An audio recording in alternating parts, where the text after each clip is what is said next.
ભગત ભક્તણી અને એમની દીકરી ભજનમાં જાતા હતા રાજ દરબારમાંથી 10-11 વાગ્યા છે રાતે બીજે આપણે જેમ ભજન છે ભજનમાંથી બીજા ભજનમાં જાતા હતા રાજા કાળો ઘોડો કાળા વેશ ધારણ કરી અને પછી થતી એના પસવારે ઊભા વાપરતા હતા ત્યારે એ ભગત ભક્તણી એમની દીકરી એમાં દીકરીએ કીધું પપ્પા કે આ ઓલ્યું નથી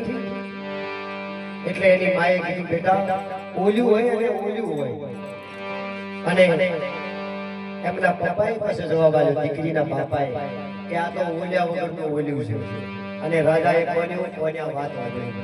કે ભગત અમારા વાલા શું સમજતા છે આવી મોખમમાં વાત કરી અને એ વાત કરી રાજાએ કોને ઓળખ્યું થોડા આગળ જેમ બીજી વાત કરી દીકરીએ શું કહે છે પપ્પા કે હા આ ટેરવું બેઠું છે તોમડું બેઠું છે શું આવું મીઠું લાગે છે એમની દીકરીએ એમ કીધું કે ટેરવું બેઠું છે માએ એમ કીધું કે તોમડું બેઠું છે અને એનો પપ્પા કે ટેરવું બેઠું નથી તોમડું બેઠું નથી અને કડવું બેઠું છે એટલે આગળ જ્યાં અને ભજન માંથી રાત ભજન છે પણ રાજાને હુજ ના પડી રાજાને હુજ ના પડી હવારમાં ઘોડો દોડાયો કે પેલા 3 જણને હોય બોલાવો આ શું સમજે છે એના જીવનમાં કે મને આ રાજાને ગીતામાં એમ લખ્યું કે રાજા મારો અંશ છે અને રાજામાં હું છું તો મને જ્ઞાન નથી આટલું અને રાજાએ રજવાડામાં ઘોડો દોડાયો પેલાને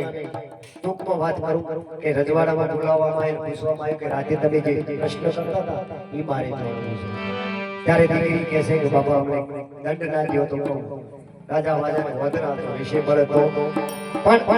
રાજા કે તમને ઇનામ આલવાનું છે પણ મને ખાલી જવાબ આલો કે આ દીકરીએ એમ કીધું પહેલા કે પપ્પા કે આ ઓલ્યું નથી એટલે કે ઢોળ નથી કે ચમ પછી એની માએ કીધું કે ઓલ્યું હોય અને ઓલ્યું હોય એટલે કે ઢોર હોય અને પૂંછડું હોય પણ મેં પછી કીધું કે આ તો પૂંછડા વગરનો ઢોર છે કે જમ આવું કીધું મને કે એનું કારણ કે રાજા તમને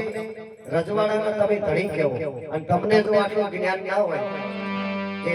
ભજનમાં જઈ બેસી ભજન સંભળાય આ મધરાતે તમે ઊભા ઘોડાની તમે ઊભા ભજન કરો છો અહીંયા જઈ આસન વાળી ના બેસી દો એમ ભજનમાં આપણે આસન ગ્રહણ કરી જવું પડે બીજી વાત તમે એવી કરી કે ટોપડું બેઠું છે તેરું તો ઈ શું કે દીકરી એમ કહે છે કે પેલો રોમસાગર વાગે ઈ તેરવેથી વગાડે છે કે તેરવું બેઠું છે એમાં બેઠા છે કે પેલું તુંબડું હોય રોમસાગરમાં બેસે તુંબડું છે એમાં બેઠા છે એની માએ એમ કીધું પછી મેં એને જવાબ આપ્યો કે તુંબડું બેઠું નથી તેરવું બેઠું નથી પણ કડવું બેઠું છે ભોજા ભગતે કહેલા કડવા જે શબ્દો છે ને ભજનના ઈ શબ્દો મીઠા લાગે છે એટલે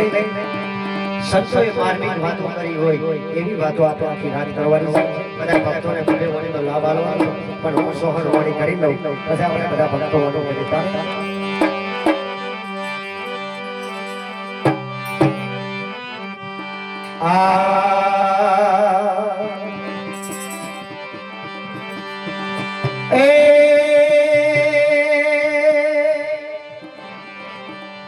બીજની શનિવારી